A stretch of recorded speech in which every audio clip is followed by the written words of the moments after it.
Então, meu nome é Renata e hoje a gente vai abordar dentro da palestra um pouquinho do curso de filosofia, né? Uma das abordagens do curso de filosofia que a gente tem em simbologia, né? Uma das matérias que nós estudamos dentro do curso de filosofia.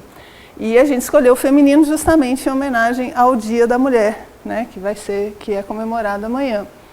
E só lembrando, né? Muitas pessoas esquecem por que é o dia, né?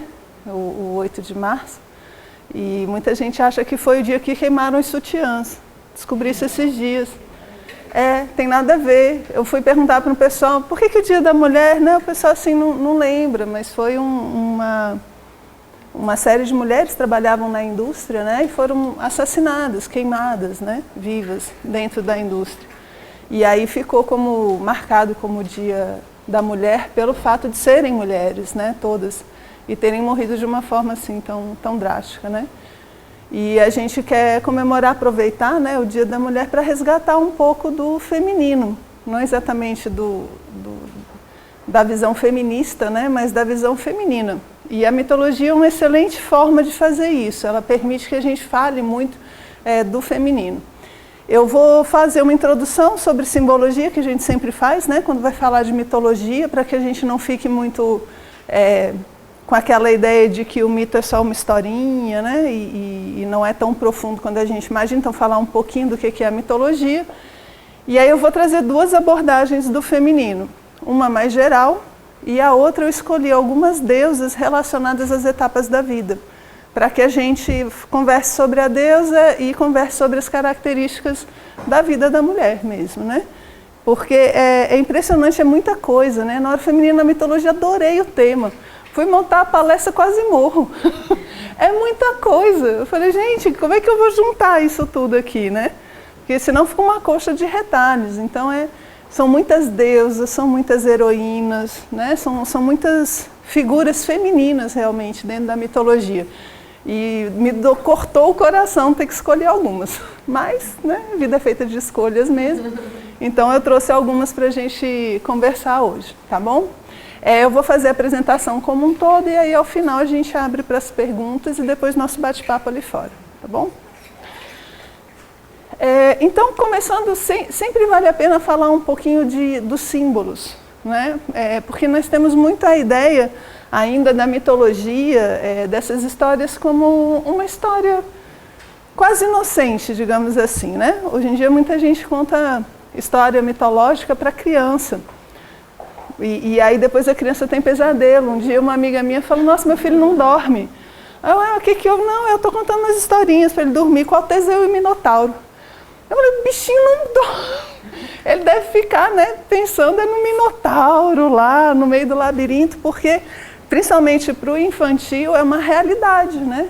O símbolo é muito real para a criança ainda, né? A gente vai perdendo isso, na verdade a gente vai perdendo essa capacidade com a idade. Com a razão desenvolvida de uma forma muito concreta, digamos assim, vai tirando essa percepção simbólica. E a forma de vida que nós temos mesmo. Isso tudo vai tirando um pouco a capacidade de ler os símbolos.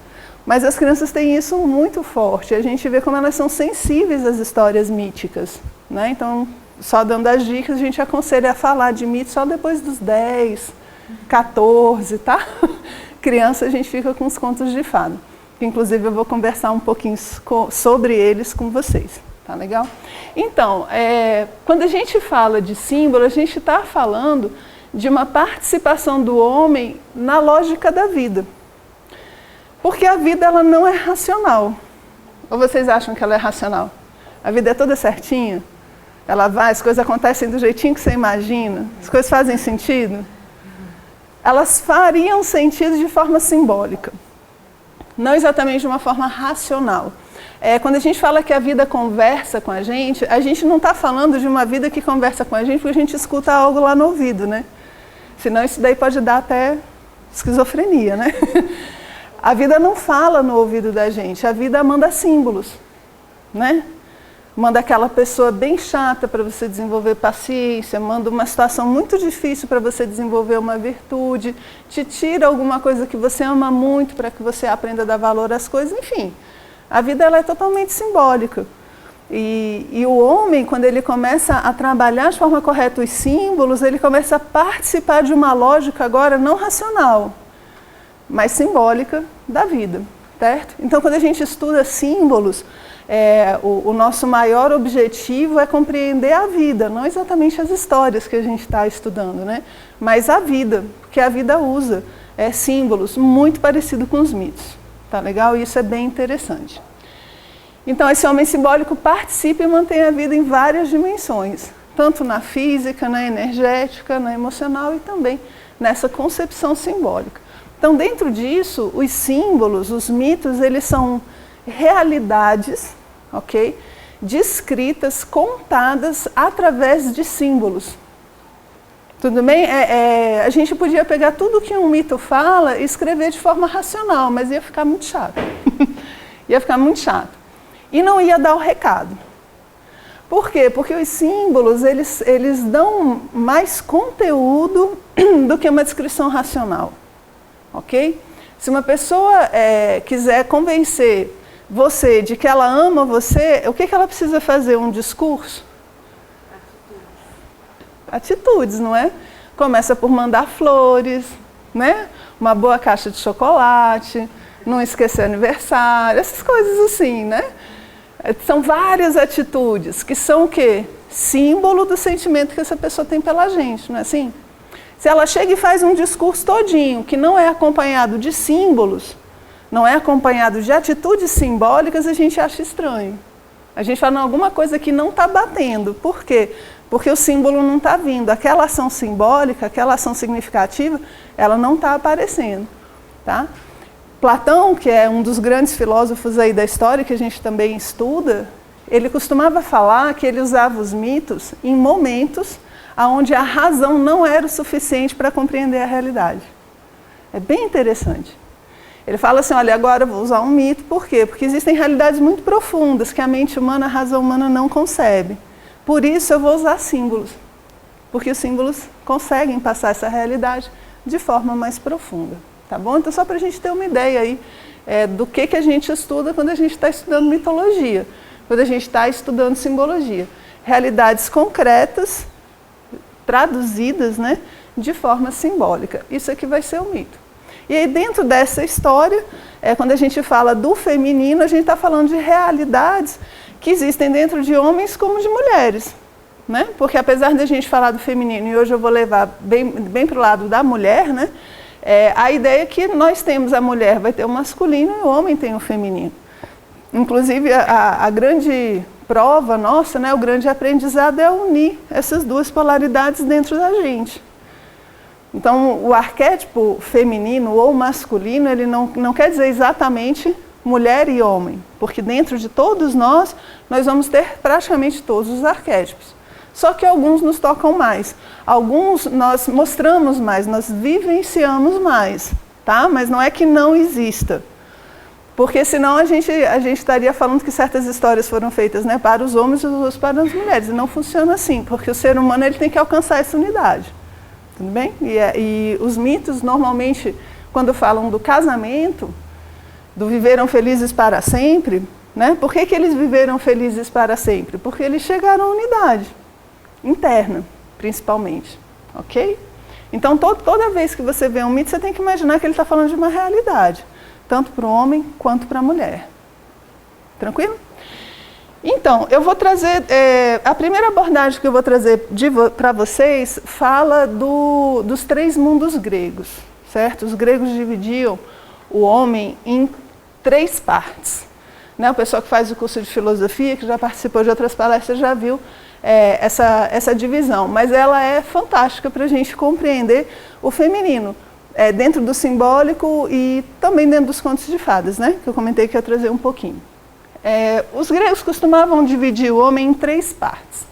Eles falavam que existe uma parte densa, que é o corpo, que eles chamavam de soma, né? Daí que vem o termo somatização. Né? Vocês já ouviram? Fulano está muito tenso, está muito nervoso, e aí ele, sei lá, tem um torcicolo, faz não sei o que de mau jeito, a gente fala que ele está somatizando. Por quê? Porque as coisas que ele está sentindo estão indo para o soma. que é esse mundo físico, né, energético, que os gregos falavam que o homem participa, que é o nosso corpo. Esse daqui não costuma dar problema não, assim, todo mundo entende, né? Que a gente tem essa parte bem física e energética, né? Que é a parte que a gente vai, a gente dorme, a gente se alimenta, que é toda essa parte de energia, tá? O segundo mundo que ele falava que a gente tinha é o da psique, que eles chamavam de alma, ok? Dentro dessa visão da alma, a alma é muitas nossas emoções, os nossos pensamentos. A alma é aquilo que anima, é o ânima, né? Aquilo que anima, que faz você se movimentar, que faz você se mexer. Então a sua psique, ela lhe dá os motores, ela vai te dar a iniciativa, enfim, ela vai fazer com que você se mova. Essa seria a nossa psique, que é a alma. De onde vem psique, psicologia, tudo bem? E, inclusive é um mito, né? Que eu vou comentar um pouquinho com vocês. Então a psique é o segundo mundo, onde a gente estaria, né? O físico, aí um segundo mundo que é esse mundo psicológico, esse mundo da psique, e o mundo espiritual, ou segundo Platão, o mundo da razão, certo? Que é essa parte capaz de sonhar com os grandes arquétipos, essa nossa parte capaz de conceber o infinito, de conceber o eterno, ok? De conceber a perfeição. Vocês conseguem imaginar um círculo perfeito? Imaginar na cabeça um círculo perfeito? O que é um círculo perfeito? Todos os pontos são aqui distantes do centro, né? Todo mundo consegue, não é? Tá. Agora é interessante, porque esse círculo não existe. Você nunca vai ver esse círculo. Ele é impossível. Na matéria, você não tem um círculo perfeito. Não existe. Agora, algo em você consegue conceber o perfeito, mesmo sem nunca ter visto. Você nunca viu uma coisa perfeita na sua vida. Garanto. Perfeito. Você nunca viu. Você nunca vai ter contato fora de você com uma figura geométrica perfeita, por exemplo. Mas você concebe a perfeição. Que parte sua é capaz de conceber o perfeito? O nous. Tudo bem? Quando a gente começa a filosofar aí na eternidade, né, as coisas desse tipo, você está trabalhando com o nous, que é essa parte espiritual. Então são os três mundos que eles colocam para o ser humano. E aí eles falam que existem duas interseções, né? Tem essa aqui, que é do soma, com a psique com o soma, que a gente chama de eu animal. Por quê? Porque é quando a sua parte psicológica funciona em função do soma. Eu preciso comer, eu preciso dormir, eu preciso ter uma casa para morar. Eu valorizo as pessoas pelo que elas têm, o que elas não têm, todos os meus interesses, meus medos, tudo bem? Isso tudo se processa nesse eu animal aqui. E eles diziam que existe uma outra parte, que seria o eu humano, que é essa parte aqui de cima, que é onde a sua psique trabalha em função do eterno. Tudo bem? Em função de grandes arquétipos, de altruísmos. Uma pessoa, quando trabalha para a humanidade, por exemplo, ela está trabalhando, a psique dela está trabalhando com valores atemporais. Então, ela está no que eles chamavam de eu humano. Então, a gente tem dois eus. Um eu animal embaixo e o eu humano em cima. Deu para pegar? Por que isso é importante para a gente? Porque o feminino, ele vai representar a psique. Em muitas, muitas, muitas situações. Ele vai representar a alma, a motivação, aquilo que anima a pessoa, certo? E essas animações, digamos assim, elas podem ser para baixo e elas podem ser para cima, né? Eu posso me sentir muito motivada por uma coisa super material e posso me sentir super motivada por algo espiritual. O problema é que normalmente os mitos vão falar das situações onde você tem que escolher entre esses dois. Porque muitas vezes você não precisa escolher. Por exemplo, eu não preciso escolher entre comer, me alimentar e ajudar a humanidade. Eu preciso escolher? Eu tenho que fazer os dois, concorda? Tenho que comer, tenho que me alimentar e eu vou lá, né, fortinho aí, ajudo a humanidade. Comer bastante feijão, porque a humanidade está precisando, né? Está precisando de bastante ajuda. Então, o que a gente faz? Tem muitas coisas na vida que você não precisa escolher. Não geram confrontos, mas às vezes geram. E aí é que o bicho pega. E aí, dentro dos mitos, muitas vezes eles vão estar falando dessa escolha, certo? De uma parte nossa que quer chegar aqui em cima e uma parte nossa que quer ficar aqui embaixo. E aí os mitos vão representar esses dois movimentos por uma mulher, tá? Aí a pessoa fala, mas por que não um homem? Gente, não encaixa. Olha, o Shrek, todo mundo viu o Shrek? A Fiona, assim, era para ser a representação da alma, certo? Mas também é o Shrek, né? Eles são totalmente invertidos. Por quê? Porque você tem a princesa, né? Ela fica na torre, representando a alma, e tem que ser buscada pelo cavaleiro. Agora, se você imagina, ele tem que se elevar até a alma. E agora, isso faz sentido para a mulher e faz sentido para o homem. Agora, se você põe um homem na torre para ser salvo, a psique, independente de como a psique nossa, ela não entende, sabe? Miticamente, simbolicamente, ela não encaixa. Ela não faz esse link. Jung falava que são arquétipos que já estão na nossa psique, por isso que a gente usa, entende? Não é que eu possa escolher, é como se fosse uma receita, determinados símbolos funcionam, outros não, tá? Então a figura feminina vai muitas vezes estar representando essa parte da psique, e ela vai ter que escolher se ela sobe ou se ela desce, tá bom? E aí então são os dois movimentos da alma que a figura feminina representa, e a gente conhece muito bem, aqui por exemplo. Quando você tem a Branca de Neve, né, e a madrasta, você tem os dois movimentos. Ela procurando, né, olha, coisa fofa, né? É o eu humano, olha que bonitinho. Ela buscando, né? Buscando essa parte elevada. E aí você tem a bruxa. A bruxa, ela já mostra essa parte que quer ir para baixo. Por que ela é uma bruxa? Porque ela dificulta a vida da psique quando quer subir. Você vê ele fala assim, eu vou ajudar a humanidade. Ele fala, meu filho, e tem que pagar as contas aqui. Você concorda que dificulta? Assim como a bruxa dificulta a vida da Branca de Neve. A Branca de Neve, né, quer aquela coisa fofa, linda, fazer tudo lindo, aqueles passarinhos todos, e a bruxa, não, vai não, porque você não pode ser melhor do que ela, puxa. Então ela fica nesses dois, né? Até que um momento ela consegue, vai ter que conseguir harmonizar isso, tá? Um outro que a gente tem também, né? A Cinderela, a Malévola, né? Vocês viram o filme da Malévola? Virou a Benévola, né? Eu quase fiquei com pena da Malévola no final do filme, mas muito legal, né? Tá contando para o pessoal, tem uns que não... Eu achei interessante, o pessoal às vezes não sabe, mas vocês lembram de uma cena que tem ela é bem pequenininha, e fica no colo da Malévola, né? Que tá aquele chifre e tal, ela fica brincando com os chifrinhos, que ela é a filha da Angelina Jolie. Porque diz que nenhuma criança conseguia ir pro colo dela, que ficava chorando. Ela de Malévola, né? Com chifrinho, não sei o quê. Aí eles tentaram um monte de criança, assim. E nenhuma criança ia pro colo dela e chorava, porque ela estava de Malévola, né? Aí botaram a própria filha para fazer a parte da princesa, senão não ia dar certo, né? Mas por que a Malévola é má? Porque ela vai tentar puxar para baixo aquilo que quer subir, tudo bem?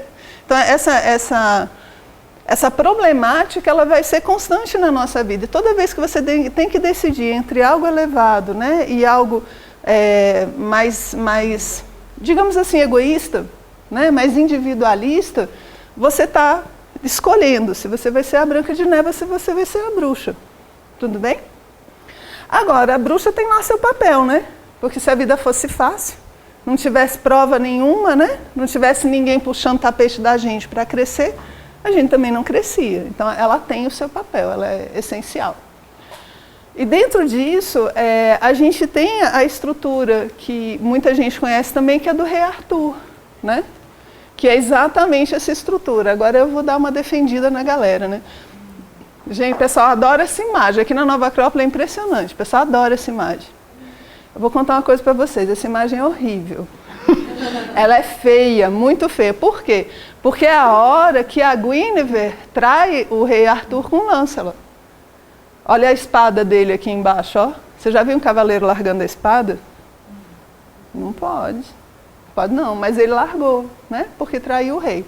Vamos tentar entender só um pouquinho dessa história para vocês verem a cena. Quem conhece o Fantasma da Ópera? É a mesma estrutura, tudo bem? o namorado dela, né? O Raul representa a parte aqui que representa o Lancelot, e o fantasma representa aqui a mesma parte que representa o rei Arthur, né? Então, o que a Guinevere tem? A Guinevere é uma mulher muito especial, que é capaz de compreender o rei Arthur. Olha só, ela é uma mulher que entende o rei Arthur. Ela pode ser rainha. Isso é importante. Aí o Arthur vira e fala assim, Lancelot, vai lá buscar a minha esposa, né? Que eu vou casar e tal, vai lá cortejar. É uma parte bonita e importante, porque Lancelot vira para ela e diz que é apaixonado por ela. Mas ele fala assim, meu coração é teu e só teu, jamais amarei outra mulher. Serei eternamente fiel a ti, como esposa do meu rei e minha eterna rainha. Não é uma mulher qualquer. Por que ele ama a Guinevere? Porque ela é capaz de ser rainha. Então, o Lancelot se apaixonar pela Guinevere é tranquilo, porque é normal que o corpo se apaixone pela alma. Um corpo apaixonado pela alma é bonito, é belo, é saudável, é cheio de energia. É um corpo bem alinhado, normalmente muito bem cuidado, certo? Que responde bem, que não é preguiçoso, que responde bem às necessidades. Por quê? Porque é um corpo que quer servir a alma. Então, o despertador, né, toca lá de manhã, o corpo vira e fala, que lindo! Vamos acordar para mais um dia de trabalho pela humanidade. Não? Que é isso, gente? O corpo apaixonado pela alma, ele é assim. A alma vira e fala, amanhã nós vamos acordar cedo porque nós vamos fazer algo muito importante pelo mundo. E o corpo fala, beleza, pode contar comigo. Né? Que nem a gente de manhã cedo. Só que a gente dá uma batidinha no soneca, aquele negócio, né, e tal. Assim, bem, enfim, né? Entenderam, né, o exemplo? Beleza. E a Guinevere ser apaixonada por Arthur, a esposa de Arthur, também está legal. Por quê? Porque a alma apaixonada pelo espírito é perfeito. Né? Ela descobre esse eu humano, ela consegue enxergar esse eu humano. E ela consegue se motivar pelas coisas eternas, belas, altruístas. Então, é tudo de bom a Guinevere ser a rainha. Então, nesse início, está tudo alinhadinho. E aí é a forma ideal. Só que, apesar da Guinevere ter essa tendência para cima, porque a nossa alma, segundo essas tradições, ela sempre tende ao espiritual, ela sempre tende a subir, né, como um fogo, uma chama que sobe. Aí, de vez em quando, ela tem umas tentações para baixo. E aí vem o Lancelot, né? Que tenta, de todas as formas, né, não ficar com ela, sai do castelo, né, tenta evitá-la, uma série de coisas, porque ele sabe que isso não é bom. E aí ela acaba traindo o rei Arthur com o Lancelot. Então, ela tira essa parte aqui. Ó. Ela opta pela parte de baixo. Que é dentro do fantasma da ópera, quando a Christine escolhe pelo Raul, tá?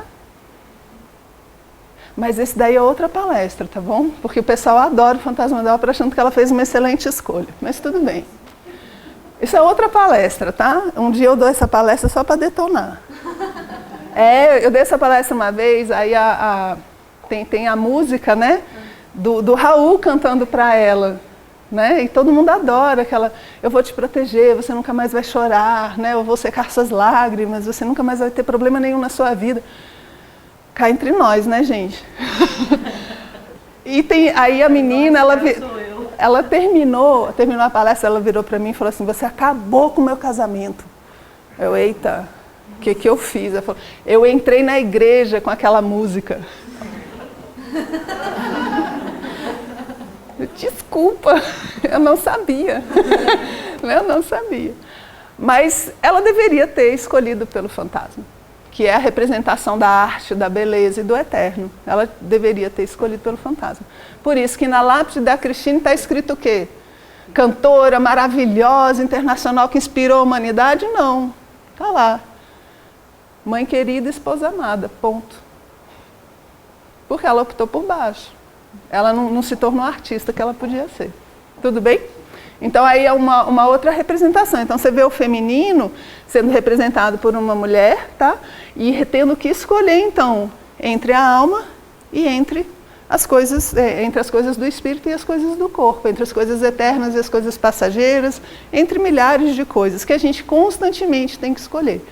Então todo mundo se sente meio na encruzilhada que ela estava, que a Guinevere estava, a gente constantemente faz isso.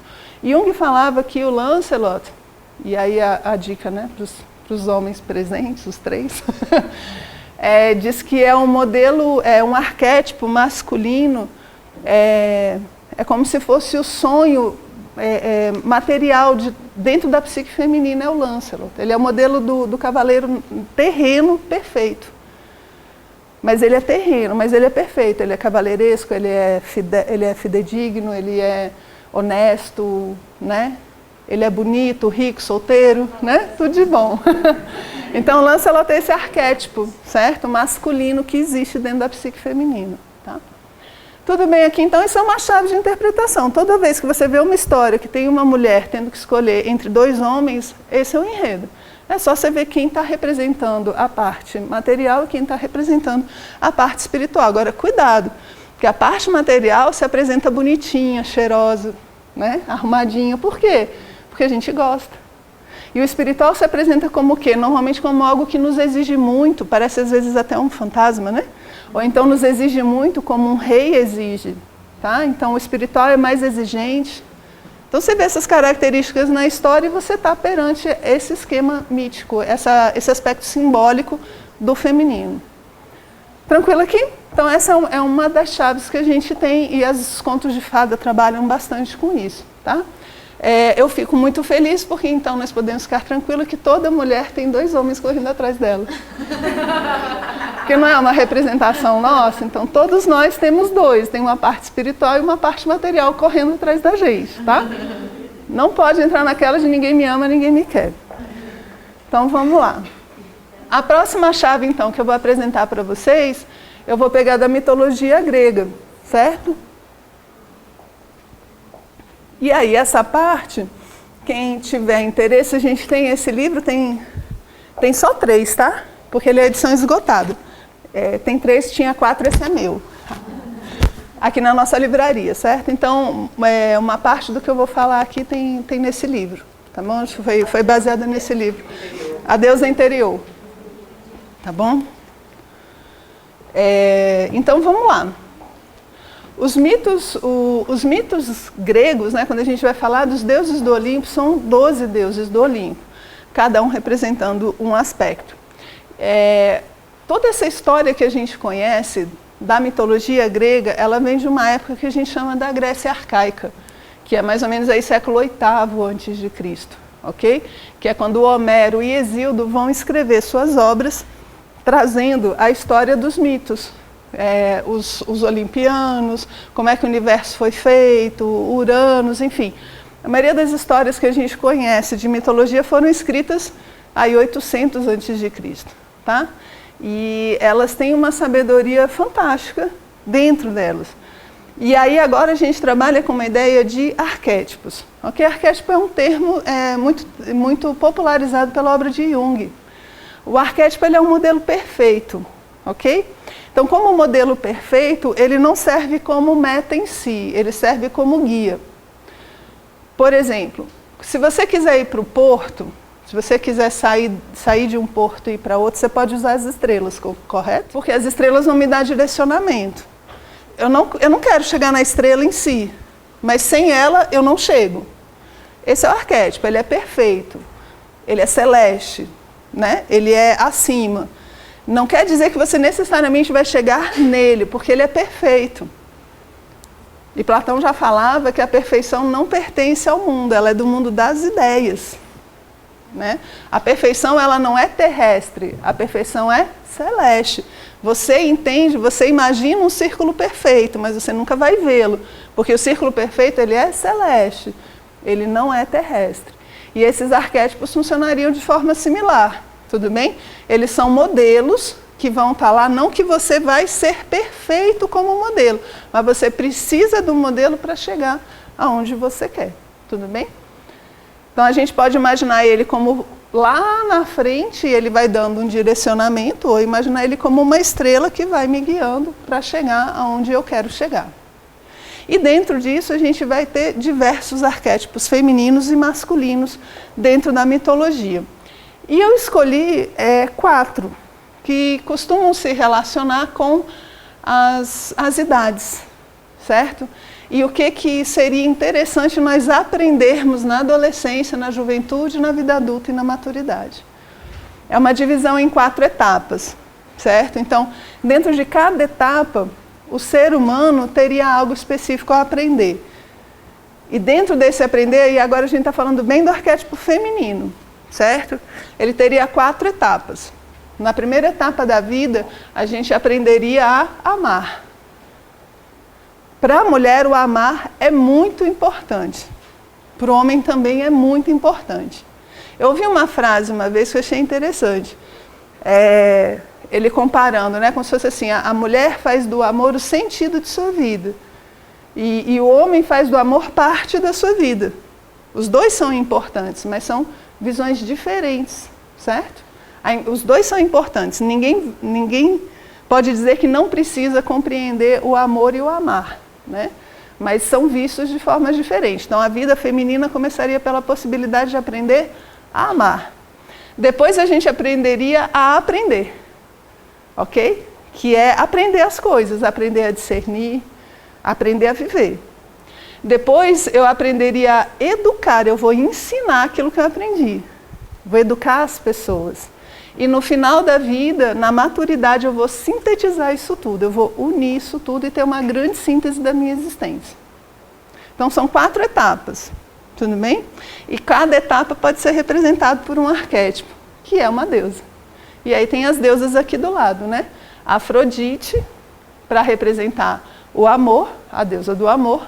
Atenas, que vai ser o discernimento. A Deméter vai educar. E Hera vai unir.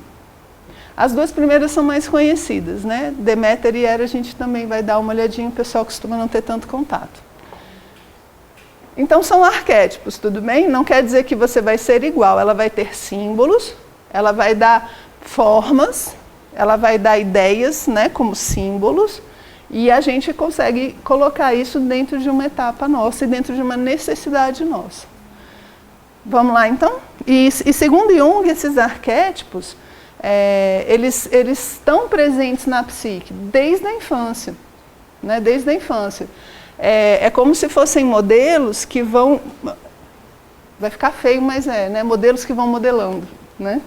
A forma com que a gente enxerga o mundo e, principalmente, a gente traduz o mundo, certo? Alguns estudos a gente pode colocar como similares. Você já viu, Jung mesmo tem lá os temperamentos, né? Galeno antigamente já tinha lá o bilioso, o colérico, né? Que são temperamentos, ou seja, são características que a pessoa tem.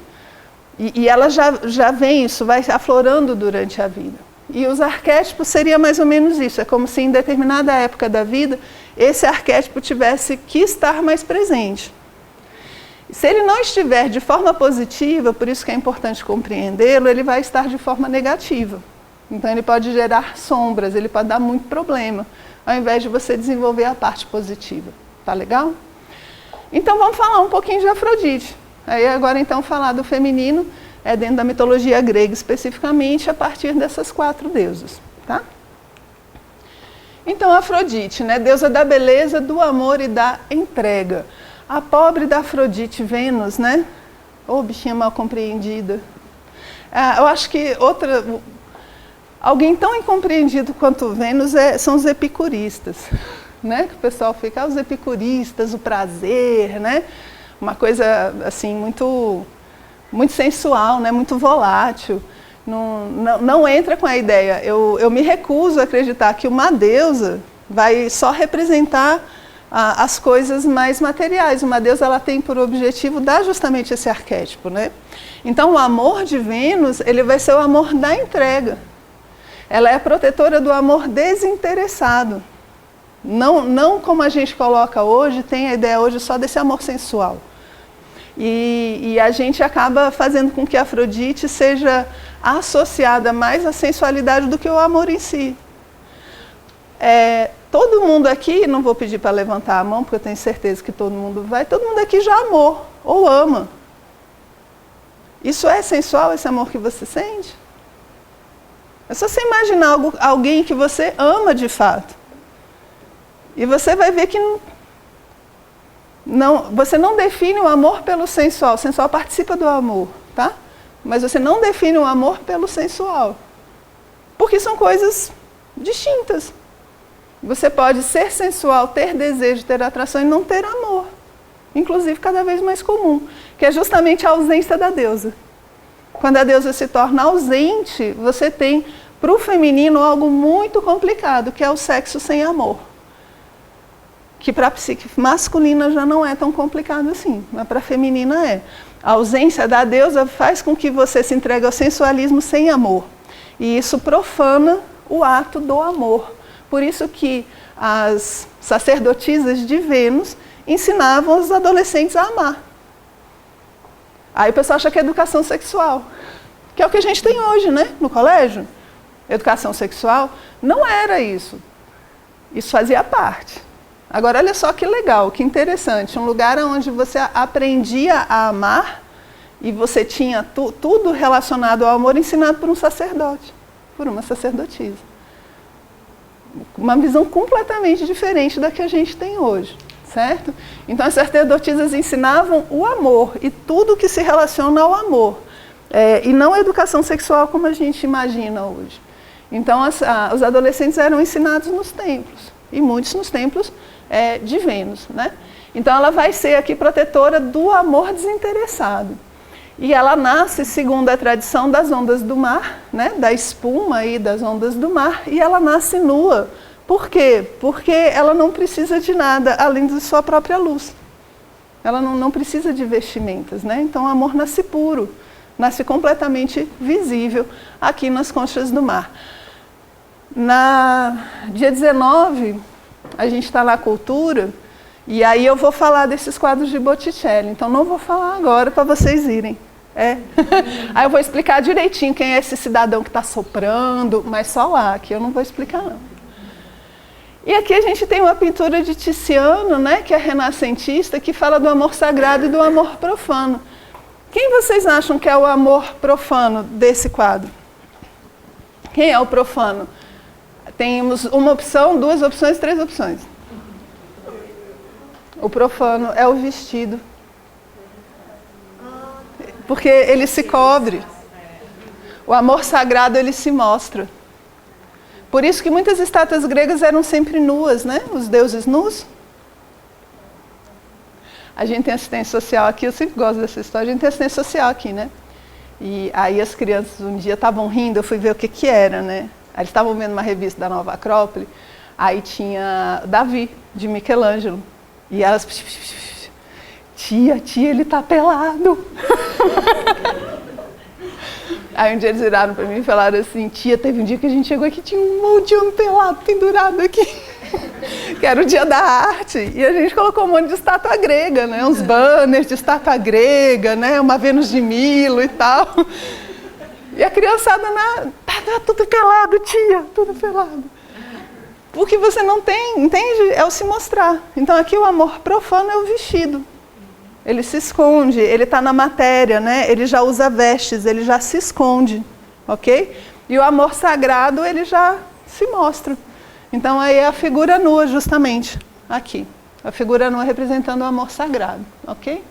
Agora, a gente tem sempre as duas partes, né? E você pode ter um amor profano bem sacralizado, como essa dama aqui ao lado. Tudo bem? Então, a Afrodite, né? Ela vai representar a arte de amar como elixir da vida e não se restringe ao sexo, tá bom? A arte de amar, ela realmente vai ser os sentimentos relacionados às pessoas, à própria natureza, à vida em si, a capacidade de sacrificar-se por amor, que é uma das coisas mais nobres, né, que a gente pode conseguir atingir. Então ela representa mais essa parte. Esse arquétipo de Afrodite é muito comum você ver modelos e atrizes. A própria Angelina Jolie, né, que eu comentava com vocês, é bem esse perfil. você vê que ela sabe ser sensual, ela é uma mulher forte, né? Você vê que ela tem todos esses aspectos, tá? Então, num geral, a gente pode associar o arquétipo da Afrodite com encanto, com doçura, com a busca da felicidade típica que seria da adolescência, desse início da vida, né? Dessa primeira fase, onde ela vai aprender, a pessoa vai aprender a amar, vai aprender a importância do amor. Ou então ela pode cair para esse sexo sem amor nenhum, sem nenhum tipo de sentimento, em um narcisismo. Que é assim, olha como eu sou linda. Né? Eu sou linda, e aí a gente vai e quer ficar cada vez mais linda, né? E se arruma e tal, e utiliza o corpo como um poder de sedução.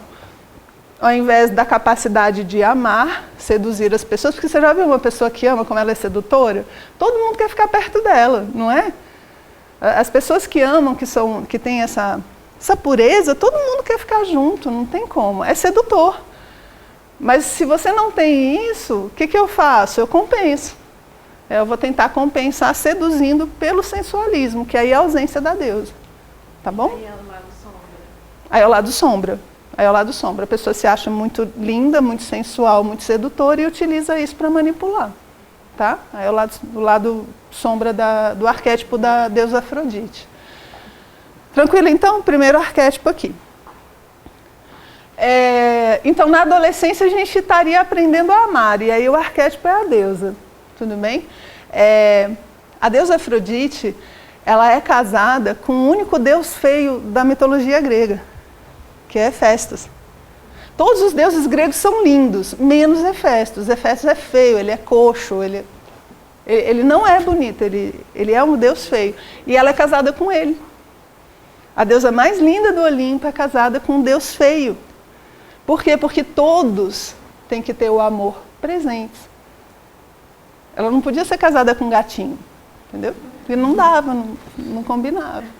Então ela é casada com um deus feio, que é justamente essa ideia de não se deixar levar pelas aparências, né?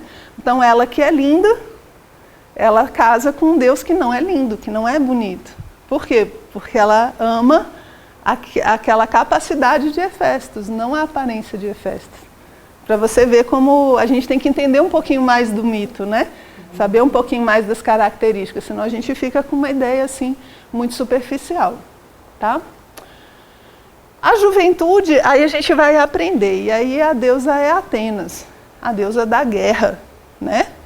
E aí todo adolescente adora essa parte.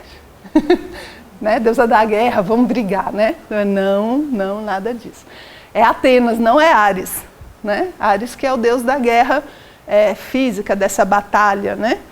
Aqui a gente vai ter a deusa Atenas, que é a deusa da guerra inteligente, deusa da sabedoria, da equidade e da justiça, certo? Atena, então, vai ser a representação dessa sabedoria plena. Ela é a representação da guerra interna. E a juventude cai entre nós. Ainda bem que ela tem cura, né, gente? Porque é difícil. A adolescência é complicado. Tudo é complicado na adolescência, porque tudo é muito intenso, né? Tudo a gente vai morrer. Eu, pelo menos, era assim. Falava, pai, o menudo vai vir aqui, eu quero ver. Não, minha filha, é muito caro. Eu, ai, você não me ama, você, né? Tudo é... Depois eu fico pensando, gente, como é que eu tive coragem de pedir isso, né? Agora que eu sei o valor dos preços, eu falo, meu Deus, eu tive coragem de pedir. Ainda bem que ele não levou. Senão hoje eu ia estar de consciência pesada. Mas eu quase morro, né? A gente vai, o namoro termina, a gente quer morrer. Nasce uma espinha, eu sou horrorosa. A adolescência é um período difícil, é tudo interno, internamente tudo é muito atritivo, tudo é muito definitivo, tudo é muito intenso, né? Tudo é uma guerra mesmo, tudo é guerra. E aí quando a gente não guerreia dentro, a gente vai guerrear aonde? Fora, né? Pobre coitado do pai. Mas enfim, vai guerrear fora, né? Não guerreia dentro, Confúcio que falava, né? A melhor guerra que você ganha sem guerrear, sem batalhas, que é a guerra dentro. Ele fala, você só tem guerra fora se você perde dentro. Já viu quando você quer lutar contra um vício, ou um mau hábito, ou você quer adquirir um hábito novo? Você já viu como você fica naquela tensão dentro? Enquanto você está na tensão dentro, fora você está bem, você não morde ninguém, você não briga com ninguém. Porque a tensão dentro te consome. Porque você está naquela luta interna, não é isso, não vou fazer e tal. Se você perde essa luta dentro, você fica violento fora. Você externaliza isso, né? Então, normalmente, quando a gente é violento fora, é porque a gente perdeu dentro. Já perdeu.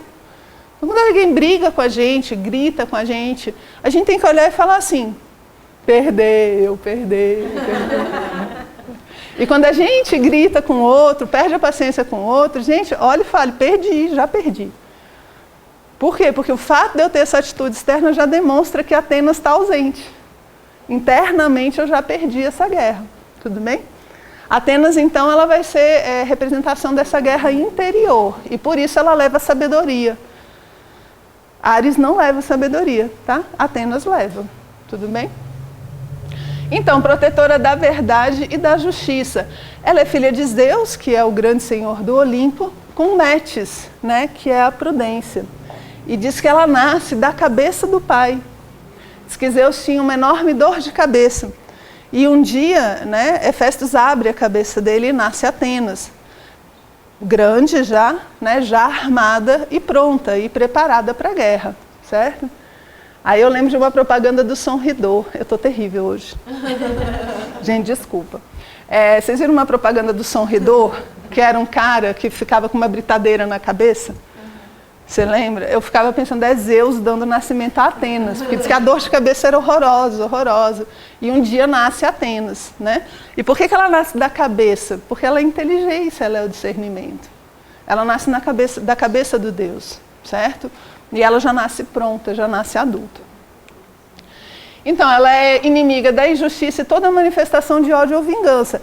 Essas são as coisas que a gente tinha que estar aprendendo na adolescência. Eu aprendi a amar, certo? Né? Nessa primeira fase. E na segunda agora eu aprendo a defender isso. Eu aprendo a lutar por isso, né? Combate a força bruta e os instintos e desejos cegos. Tem um outro quadro de Botticelli que a gente vai ver lá na cultura, que é justamente ela segurando o Minotauro, né? Que é a sabedoria conseguindo dominar, né, toda a parte instintiva. E ela tem como símbolo a coruja e a oliveira.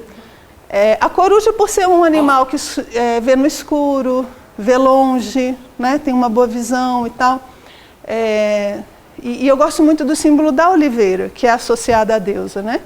A gente fala da cidade de Atenas justamente porque Atenas é a padroeira da cidade. E foi um concurso onde os atenienses iam escolher o deus que ia proteger a cidade. Poseidon ofereceu um cavalo marinho e ela ofereceu a oliveira. E eles escolheram a oliveira, símbolo da deusa, certo? E o que é interessante da oliveira? É porque ela dá o azeite, ela vai dar a azeitona, né? Da onde a gente vai tirar o azeite. E o azeite, ele é usado nas lamparinas para sustentar o fogo, para dar luz. Então você tem na oliveira a azeitona para dar o azeite. E o azeite você põe na lamparina e ele dá luz. Então a deusa fornece luz. Mas não é de graça, porque se você tentar botar fogo na azeitona, não dá certo. O que você tem que fazer com a azeitona? Vou fazer a cara de novo. Até deixar só a essência. Então a deusa, ela, esmaga, porque a sua essência como ser humano é capaz de fazer luz.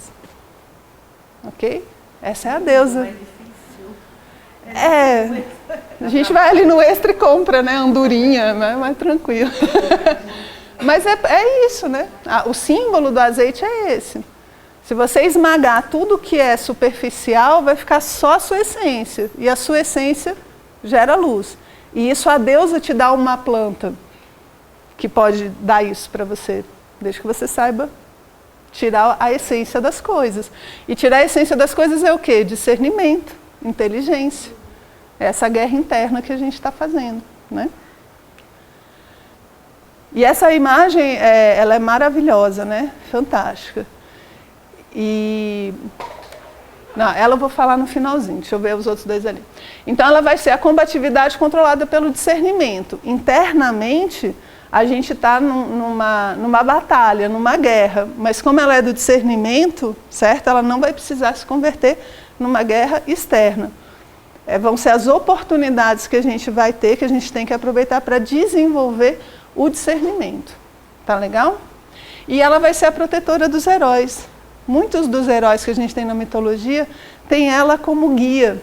Ela ajuda os heróis a completar as suas missões. Tá? E essa imagem ela é muito bonita porque a deusa, nesse caso, ela está fazendo como essa essência, porque olha a pose, né? Ela convida você a elevar, a subir junto com ela. Então é como se ela tivesse, o primeiro diretor, né, fundador de Nova Acrópole, professor Jorge Ângelo Braga, ele conta a primeira vez que ele viu essa estátua. E diz que um dos alunos perguntou para ele, né, o que a deusa te pede? Ele fala, a alma. A deusa pede a alma para poder elevar. E isso é uma guerra, que não é fácil. Certo? Mas eu não estou aqui para dizer que é fácil. Certo? Fácil também não é não. Próxima deusa, então, referente ao arquétipo da vida adulta, certo? Que aí já é a parte onde você já aprendeu a amar, aprendeu a lutar, né? Para cuidar dessas coisas, e agora você vai trabalhar pelo coletivo. E isso é uma coisa difícil hoje, porque hoje em dia ninguém quer trabalhar pelo coletivo, todo mundo quer trabalhar para si. E aí acontece uma coisa bem engraçada, porque imagina assim, a pessoa vira e fala, minha vida não tem sentido. Aí você pergunta, e o que você faz? E você vai ver, é tudo para ela. É tudo para ela. O emprego é para ela, a própria família às vezes é para ela, é porque ela quer viajar, ela quer sair, ela quer fazer, ela quer comprar, é tudo para ela, para a pessoa. Homem ou mulher, tanto faz, é tudo para ela. Aí chega um belo dia, a vida dele não faz sentido, você fala, nunca esperei ouvir isso de você. Por quê? Porque o sentido da célula está no corpo. E nós, como seres humanos, somos parte de um grande corpo que é a humanidade. Então tem um momento na vida em que você precisa ser útil. Ninguém vai achar o sentido da vida sendo inútil. Põe isso na cabeça, vai resolver muito problema. Você fala, eu quero ser um inútil com sentido de vida. Não combina, não ri. Tem gente que sofre muito, não ri. Por quê? Porque a gente quer fazer tudo pra gente e quer ter um sentido. A utilidade nossa no convívio, na comunidade, na sociedade, na humanidade, é essencial para o seu sentido de vida. Imagina, o neurônio é tudo de bom, né? O Tico e o Teco aqui, né? Tudo de bom o neurônio, não é? Faz coisas fantásticas. Agora tira ele da cabecinha e deixa aqui do lado sozinho. Qual é o sentido dele? Não tem. Qual o sentido da folha de uma árvore fora da árvore? Morre. Não tem sentido. Então é interessante porque essas duas últimas deusas agora é a maturidade. E qual é uma das grandes maturidades? Descobrir que você precisa trabalhar para o todo. Que você tem um papel na comunidade onde você está inserido e que você tem que ser útil. E aí essas duas deusas vão falar disso, que é a vida madura. Você já viu que uma pessoa que não cresce, não amadurece, que a gente fala que é infantil, por que você diz que ela é infantil? Sempre o vizinho, tá, gente? Jamais nós mesmos. Jamais, sempre outra pessoa, tá bom? Nunca a gente. Mas o vizinho que é infantil, por que eu digo que ele é infantil? Porque ele só pensa nele, não é? Porque ele só quer as coisas dele, porque se ele não tem o que ele quer, ele se joga no chão, grita, esperneia. Disfarça de adulto, mas é o que faz, não é? A gente diz que ele é infantil. Por quê? Porque ele se recusa a participar do todo. E é a fase mais rica, mais rica. É onde você pode doar, é onde você pode realizar, é onde você pode cumprir com a sua missão no mundo. Tá? E essa deusa aqui vai falar exatamente sobre isso. Então Deméter ela vai educar, ela vai ensinar essas coisas todas. E dentro da mitologia, Deméter é a deusa da fertilidade. Ela é associada ao cultivo da terra e à agricultura. E é muito interessante, porque o pessoal acha que essas associações são feitas do tipo assim, porque era um povo agrário. E aí eles viam as plantinhas crescendo e os ciclos, e aí faziam um monte de deus para isso, né? Não é nada disso. É porque a natureza, eu não falei para vocês que ela é simbólica, os próprios ciclos da natureza, com plantio, com a colheita, isso tudo são símbolos que acontecem dentro da vida da gente também. E a deusa Deméter, ela vai ensinar os homens a cultivar a terra. Ela é a própria terra. Ela é fértil, ela pode dar alimentos a todos. Ela pode suprir a fome do homem. Isso é maravilhoso. Imagina se a gente conseguisse fazer isso. Agora, o que é suprir a fome do homem? Não é a matéria, né? Aí eu vou para o Titãs. Você tem sede de quê? Né? Você tem fome de quê? Qual é a fome que você tem? É essa que Deméter alimenta, certo? Porque nós temos fome de muitas coisas. De respostas, de desafios, de evolução. A gente tem fome de milhões. Nós somos famintos.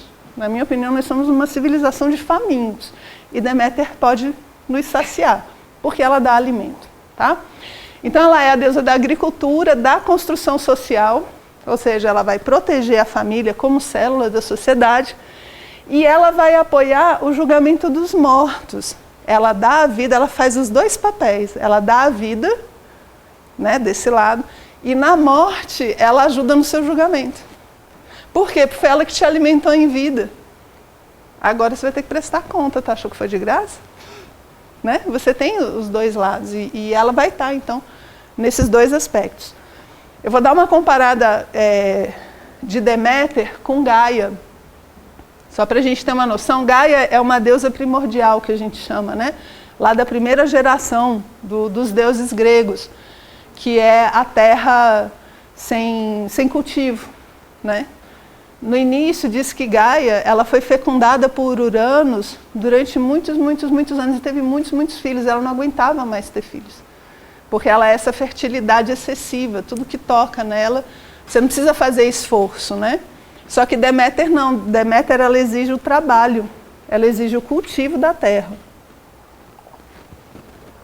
Então você tem uma deusa para representar toda a potencialidade primordial, e aqui a potencialidade do ser humano. Aqui tudo que ela toca reproduz, e aqui reproduz só se você cultivar, se você elaborar, se você trabalhar na terra, senão você não tem. Tudo bem? Aqui uma fecundidade inesgotável e cega, e aqui é cultivar o melhor, é uma fecundidade na justa medida. Platão dizia que a terra melhor para o estado ideal era essa, é uma terra que ela não pode nem ser abundante demais, que não exige esforço, que você vai ficar preguiçoso, e nem uma terra árdua demais, onde você trabalha e não tem nada, porque isso vai te endurecer. Então tem que ser uma terra justa, que te dá o fruto na medida do seu trabalho. O que você coloca, o que você planta, você colhe. Os antigos chamavam isso de karma. Eu acho Deméter mais bonitinha, certo? Aí a potência da criação e aqui a seleção dos frutos. Selecionar, né? Cultivar. Então Deméter ela tem a inteligência e ela tem a potência. Então ela te dá de acordo com o trabalho que você fizer. Okay? Então ela vai permitir a vida civilizada, né? Já é o aspecto civilizatório, a humanidade, né? já sedentária. Ela vai proteger a família, todas as leis relacionadas à família. Ela vai governar os ciclos da natureza, e aí ela se torna a deusa do renascimento, porque nos ciclos tudo cresce, né? Você planta, você cresce, e você colhe, e as coisas morrem, você vai ter o ciclo. Então nesse ciclo todo que nós possuímos, ela é como se fosse essa possibilidade da Terra, num ano, fechar o seu ciclo e depois começar de novo. Né? Eu fecho uma colheita e eu já vou fazer outra. Então essa ideia de que os ciclos são permanentes torna ela a deusa do renascimento. Então, governando os ciclos da natureza, onde a natureza termina o ciclo, as coisas morrem e voltam à vida, é só você imaginar as estações do ano, né? A gente tem bem essa ideia. Você está falando de renascimento, e essa é a potência da deusa, o renascer, ok? O renascimento. E ela é a vida generosa, que tudo dá, que tudo oferece, que é capaz de sustentar a sua vida. E você vê muito esse perfil em pessoas cuidadoras, enfermeiros, missionárias, mães extremamente dedicadas. É esse perfil, ela sustenta a vida. Ela ela sustenta a sua existência, ela dá a sua existência para que o outro exista. Tudo bem? Então isso também é um arquétipo, e é um arquétipo maduro. Em termos políticos, seria como se fosse assim, o Estado me educa e chega uma hora em que eu tenho que devolver isso para o Estado. Né? A vida me educou e eu agora tenho que retornar isso. Como? Me oferecendo, né? Oferecendo a vida, a generosidade da vida. Ok? Deméter tem muita história, né? Tem a filha que é raptada, um monte de coisa, mas isso daí é outra palestra. Gente, é difícil você falar do feminino na mitologia, porque é muita coisa, é muita coisa. E aí, por fim, a maturidade é representada por Hera, a esposa de Zeus, a senhora do Olimpo. Então, ela vai fechar em termos de arquétipo o que o feminino, né, a mulher poderia ver como meta no fim da vida, como uma síntese de todas as outras deusas. Essa síntese vai ser em Hera, e Hera vai ser símbolo de fidelidade, certo? Então, a força da fecundidade e da consolidação. Ela consolida as conquistas. Hércules, né, que é um herói que a maioria conhece, o nome dele o nome Hércules é o romano, né? E Heracles é o grego, né? Heracles vem de Hera. Então, o nome de Hércules significa a glória de Hera. Porque Hera é quem dá todas as provas para ele, certo? Então, o que ela está fazendo? Você tem uma pessoa com potencial heróico, e o que Hera faz? Consolida, torna ele um herói. Você já viu que tem pessoas que têm o dom de tirar o que a gente tem de melhor? São raros, mas tem, né? Parece que ela vê a vocação da gente, assim, e aí ela faz com que você tire o melhor. Essa é Hera. É como se ela conseguisse consolidar o potencial que as pessoas têm, ok? E nessa consolidação, ela cuida do Olimpo todo, tá? Então, é a potência que contém, né, está contida na pessoa, pondo à prova, consolidando e fortalecendo a criação. Então, dentro do mito, Zeus, que não é um bom exemplo, certo? Vive pulando o muro. Zeus tem milhões de filhos, com todo mundo. Por quê? Porque Zeus é potência criadora. Zeus é a força da manifestação gerando seus filhos. Então, Zeus cria. E o que Hera faz? Hera consolida. Então, os filhos de Zeus se tornam heróis por quê? Porque Hera os põe à prova. E o que é uma prova para o herói? É descobrir uma virtude que está latente. É desenvolver uma virtude que ele tem em potência. Então, imagina, tudo que a gente tem... Suponha uma criança aprendendo a ler e escrever, ela vê isso como uma prova. Porque é difícil, não é? Mas é uma potência, a gente sabe que ela tem potencial, que ela vai aprender. Então você faz com que ela supere as dificuldades para consolidar esse conhecimento e ela poder ler e escrever. Esse Hera, fazendo com que a pessoa não desista das provas. E aí, não só não desista, mas como muitas vezes coloca as provas. Fala, vem cá que agora tu vai aprender a ler e escrever. Né? E faz com que esse potencial seja consolidado. Então ela consolida a potência heróica. A maioria dos heróis que a gente tem, Hera está aí fazendo esse papel, certo? E o símbolo é o pavão. Tem mil motivos. O pavão, diz que um dos símbolos dele, que é aquela cauda, né? Linda, maravilhosa, né? É como se fosse todas as possibilidades do universo. Todas as cores, todas as formas. Como se cada olhinho da cauda do pavão fosse uma potência divina. Então o pavão, quando ele abre a cauda, que é a cauda pavonis, né, dos alquimistas, quando ele abre a cauda, ele te mostra todas as possibilidades do mundo. E ele acompanha a Hera. Porque Hera vai fazer com que você traga isso, vai fazer com que você mostre isso, consolide todas essas potências. Tá? Essa é a versão mais legal. A mais engraçada é porque Zeus, falei para vocês que ele tinha um monte de filhos, né? E Hera diz que é muito ciumenta. Então eles dizem que o pavão são os olhinhos de Hera vigiando Zeus quando ele sai. Né? Que são vários olhinhos assim, observando.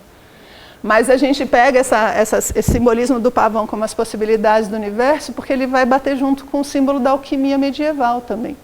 que fala do pavão dentro dessa mesma mitologia, certo? Então, ela é a síntese das experiências e é a fidelidade. Ela é o compartilhamento do poder. Você aprendeu a amar, você aprendeu a proteger e você aprendeu a educar.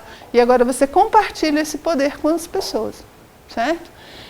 A gente fala muito desse perfil nas mulheres a serviço do poder.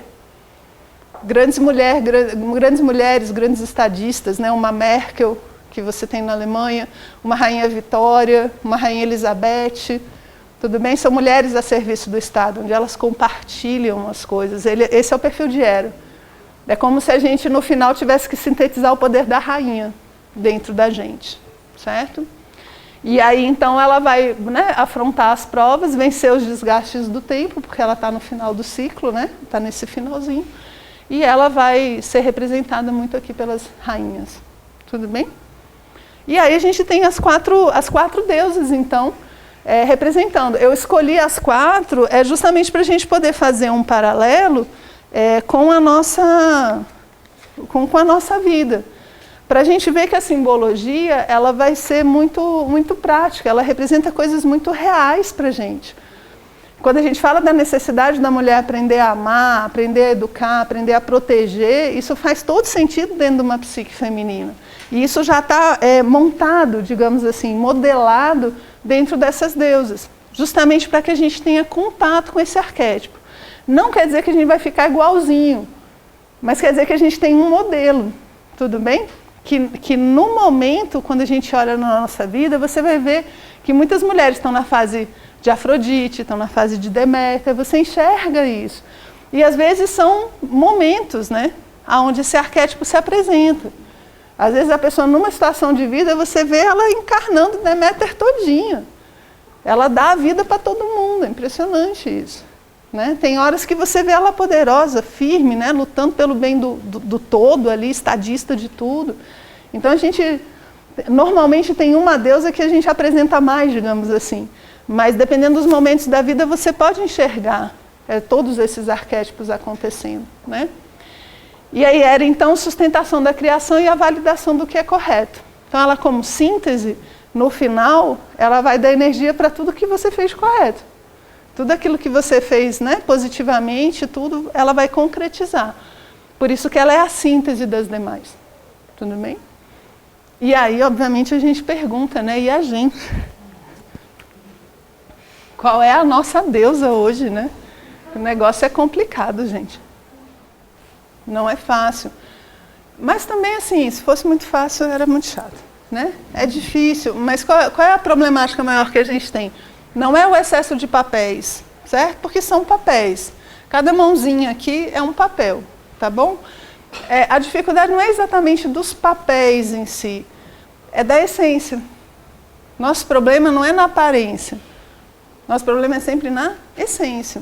Você fala, aparentemente eu posso ter milhões de papéis, eu posso exercer muitas coisas, eu posso exercer papéis tipicamente femininos, eu posso exercer papéis tipicamente masculinos. São papéis, são externos. O interno é que hoje em dia muitas vezes nos falta. E dentro dessa ausência de uma identidade feminina interna, a gente se confunde no externo, a gente se embaralha, a gente fica meio desengonçada assim, nas coisas externas. E quando a gente é muito competente no externo, aí dá um problema, porque internamente a gente não necessariamente tem uma resposta. Se a gente, como agora falando dentro da exigência do feminino hoje em dia, né, se a gente responder a todas as expectativas que a sociedade tem da mulher hoje, não garante que você vai ser feliz. Cuidado. Cuidado. São expectativas. E o problema é de quem tem expectativa, certo? São expectativas. Às vezes a gente vê uma necessidade louca de ou preencher um modelo ou ir contra um modelo, né? Que é o mesmo problema. Você falar assim, eu preciso preencher essa expectativa, ou eu vou negar essa expectativa, porque isso daqui não tem valor absolutamente nenhum. O problema é o mesmo, são extremos. Uma paixão extrema e um rechaço extremo é apego do mesmo jeito, tá te dominando, tá?